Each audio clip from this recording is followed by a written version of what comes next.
جب حضرت بابا فرید الدین گنج شکر رحمۃ اللہ علیہ اپنے علاقے میں تھے اور وہاں آپ نے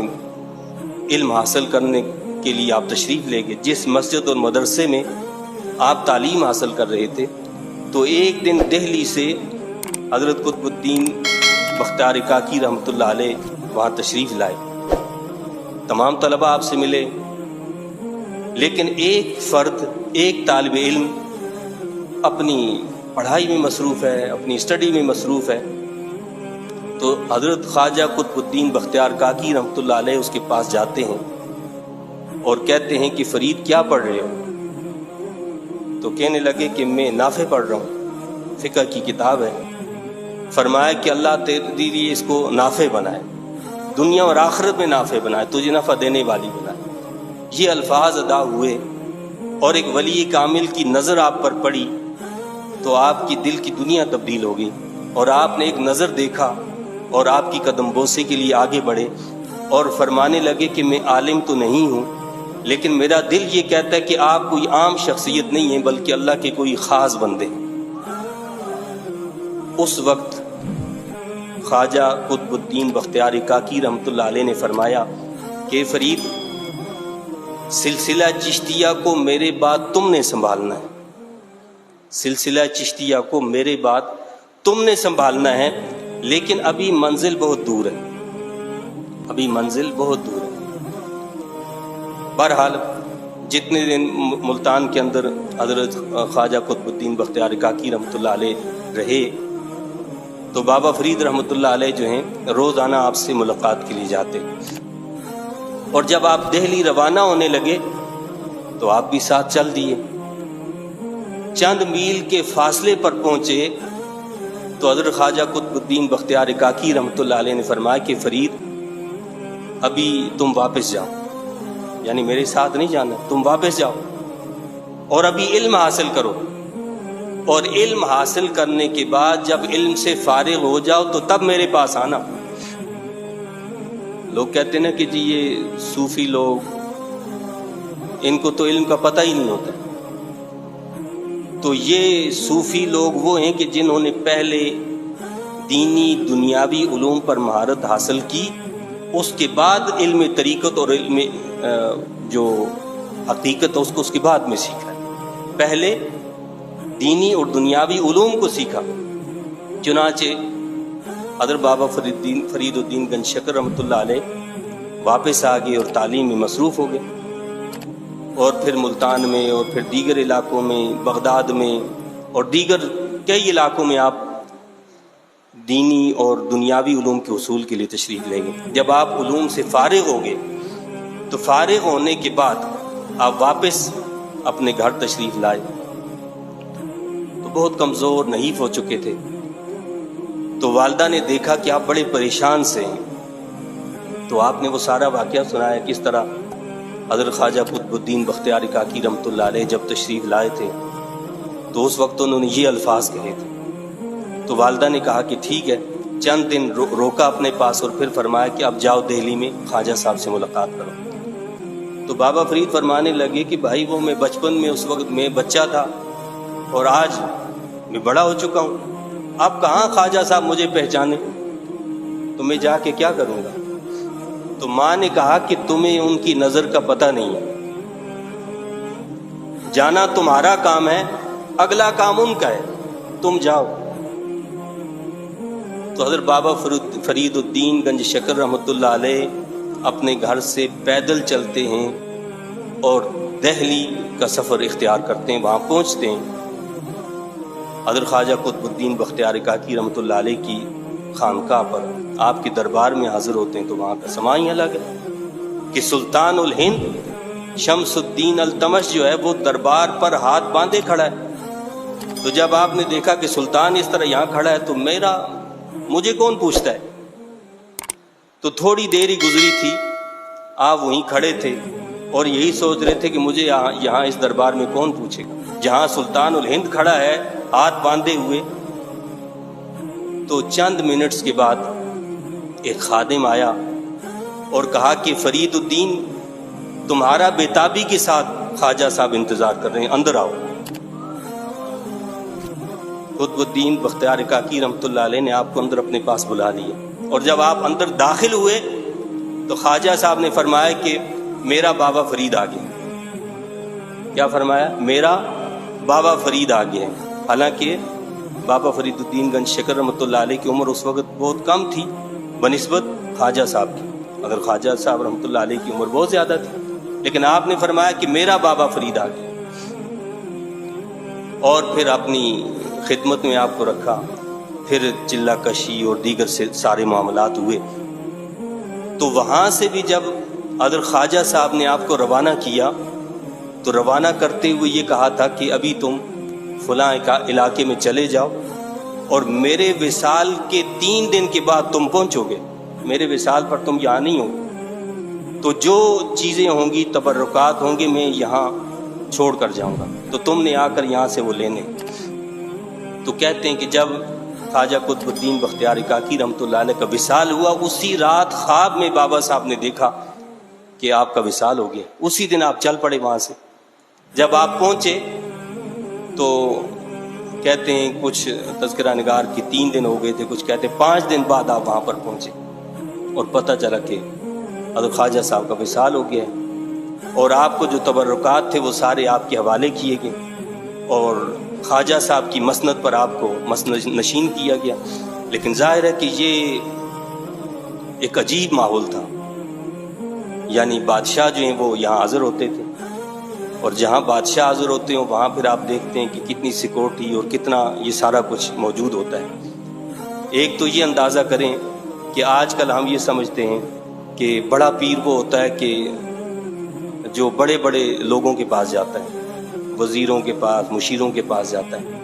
اللہ والوں کا یہ کام نہیں ہوتا کہ وزیر و مشیروں کے پاس جائیں، بلکہ وزیر، مشیر، بادشاہ وقت جو ہوتے ہیں ان کے درباروں میں حاضر ہوتے ہیں، اور ان کے دربار میں ہاتھ باندھ کر کھڑے ہوتے ہیں کہ اگر اجازت ملے گی تو داخل ہوں گے، اجازت نہیں ملے گی تو داخل بھی نہیں ہو سکتے۔ یہ اللہ والوں کا کام۔ اللہ والے وہ نہیں ہوتے جو وزیروں، مشیروں کے درباروں میں خود جا کر حاضر ہوتے ہیں اور اپنی حاضریاں لگاتے ہیں اور سمجھتے ہیں ہم بڑے لوگ ہیں۔ بڑے وہ ہیں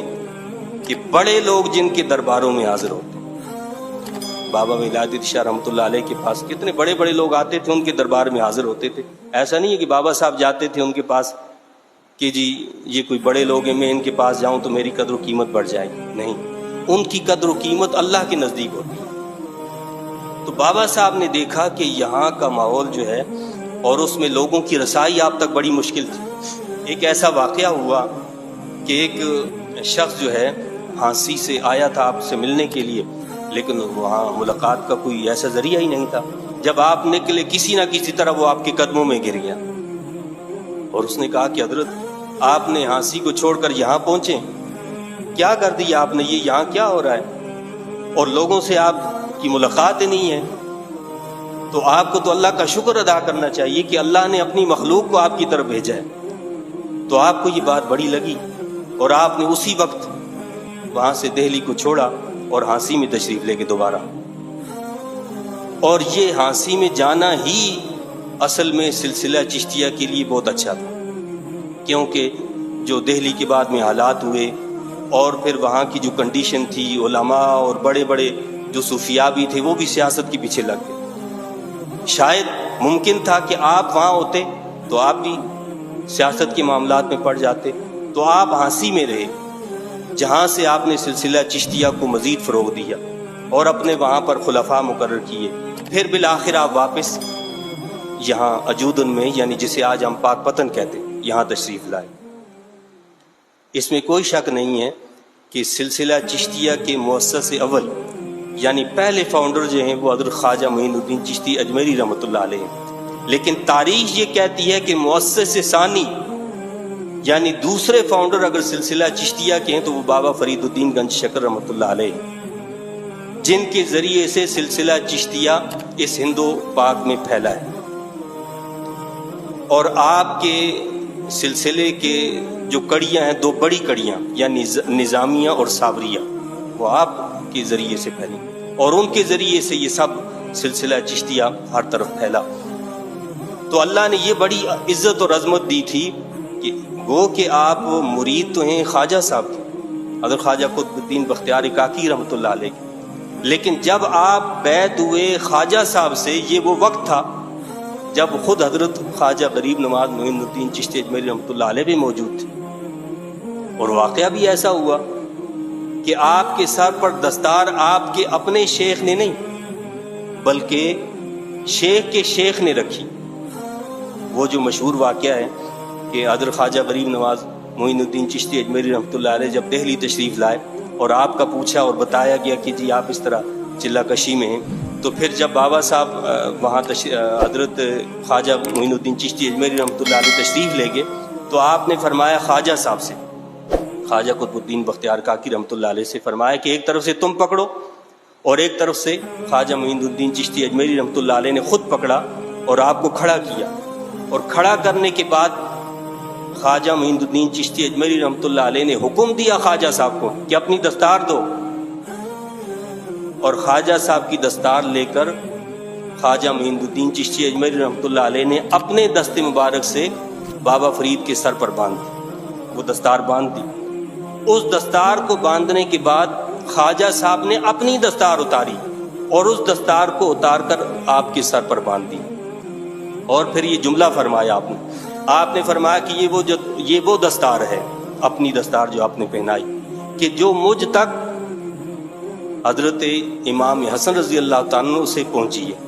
یعنی یہ دستار حضرت حسن رضی اللہ عنہ کے پاس سے مجھ تک پہنچی ہے، اور یہ حکم تھا رسول اللہ صلی اللہ علیہ وسلم کا کہ یہ دستار بابا فرید تک پہنچنی چاہیے، میں نے اس امانت کو تمہارے حوالے کر دی ہے، میں نے اس امانت کو تمہارے حوالے کر دی ہے، تو وہ امانت آپ کے حوالے کر دی گئی۔ اور اسی طرح جب خواجہ صاحب حضرت بابا فرید الدین گنج شیخ رحمۃ اللہ علیہ مدینہ طیبہ تشریف لے گئے تو مدینہ طیبہ میں رسول پاک صلی اللہ علیہ وسلم کی طرف سے آپ کو یہ اشارہ ملا تھا کہ جب یہاں سے واپس جاؤ تو بغداد سے ہوتے ہوئے جانا۔ آپ بغداد تشریف لے گئے، بغداد میں جو تھے حضرت شیخ عبد القادر جیلانی رحمۃ اللہ علیہ کے صاحبزادے سید عبد الوہاب جیلانی، وہ موجود تھے۔ آپ ان کے پاس گئے اور ان کو الہام ہوا تھا، الہام یہ ہوا تھا کہ جو تبرکات جو ہیں شیخ عبد القادر جیلانی رحمۃ اللہ علیہ نے صندوق میں رکھیں وہ ان کے حوالے کرنے۔ ان تبرکات میں رسول اللہ صلی اللہ علیہ وسلم کی دستار مبارک بھی موجود تھی، تو اشارہ تھا مدینہ طیبہ سے رسول اللہ صلی اللہ علیہ وسلم کی جانب سے۔ آپ جب وہاں پر پہنچے سید عبد الوہاب جیلانی رحمۃ اللہ علیہ کے پاس تو انہوں نے وہ صندوق کھولا، وہ تبرکات آپ کے حوالے کیے، اور وہ دستار جو تھی سید عبد الوہاب جیلانی رحمۃ اللہ علیہ جو صاحبزادے تھے حضرت شیخ عبد القادر جیلانی رحمۃ اللہ علیہ کہ انہوں نے اپنے دست مبارک سے آپ کے سر پر باندھی، آپ کے سر پر انہوں نے خود دستار باندھی اور آپ کے حوالے کی۔ سارا مرتبہ یہ مقام ایسے تو نہیں مل گیا تھا نا، یہ شریعت مصطفیٰ کریم علیہ صلی اللہ علیہ وسلم کی پابندی کی وجہ سے ملا تھا۔ کہتے ہیں کہ آپ نے کبھی یعنی فرض چھوڑنا، واجب چھوڑنا، سنت چھوڑنا تو دور کی بات، یہ سنت غیر موقدہ جو ہوتی ہے نا، یعنی 4 سنت ہم پڑھتے ہیں عصر سے پہلے یا عشاء سے پہلے 4 سنت غیر موقدہ ہوتے ہیں، آپ نے کبھی 4 سنت غیر موقدہ کو بھی نہیں چھوڑا، اور روزانہ ایک قرآن کریم آپ تلاوت کیا کرتے تھے۔ آپ حافظ قرآن تھے، آپ عالم دین تھے، آپ درس قرآن دیا کرتے تھے، درس حدیث دیا کرتے تھے، درس تفسیر دیا کرتے تھے، درس فقہ دیا کرتے تھے، یہ سارے علوم دن بھر پڑھاتے بھی تھے اور ساتھ میں مخلوق خدا کی تربیت دیگر انداز میں بھی کرتے رہتے تھے اور ان کی خدمت کے فرائض کو بھی سر انجام دیتے رہتے تھے۔